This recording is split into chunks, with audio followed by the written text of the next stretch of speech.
بسم اللہ الرحمن الرحیم۔ السلام علیکم۔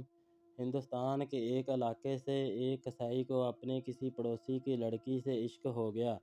جب عشق حد سے بڑھ گیا تو لڑکی کے گھر والوں نے لڑکی کو کسی دور دراز علاقے میں اپنے رشتہ داروں کے گھر بھیج دیا۔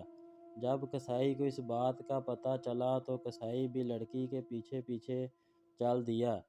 جب علاقے سے دور جا کر اس کو لڑکی مل گئی تو اس نے لڑکی کو پکڑ لیا اور اس سے کہا کہ میں تم سے بے انتہا محبت اور پیار کرتا ہوں اور تو میرے ساتھ زنا کر۔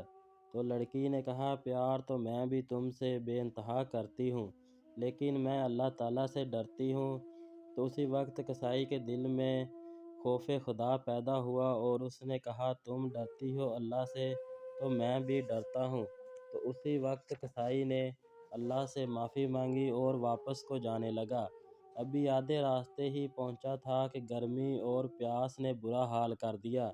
ایک طرف سے کسی ولی کے مرید کو آتے دیکھا تو اس کو اپنی طرف بلا کر کہا اے اللہ سے دعا کر کہ اللہ ہم پر بادل کا سایہ کر دے۔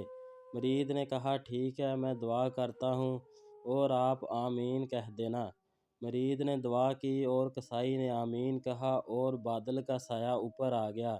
جب وہ دونوں منزل پر پہنچے تو مرید اور کسائی اپنے اپنے راستے ہو گئے اور بادل کا سایہ کسائی کے اوپر ہے اور مرید کے اوپر نہیں ہے۔ مرید نے کہا دعا تو میں نے کی تھی، آپ کی آمین میں کیا اثر ہے کہ بادل کا سایہ آپ کے ساتھ ساتھ چل رہا ہے، میرے ساتھ کیوں نہیں ہے؟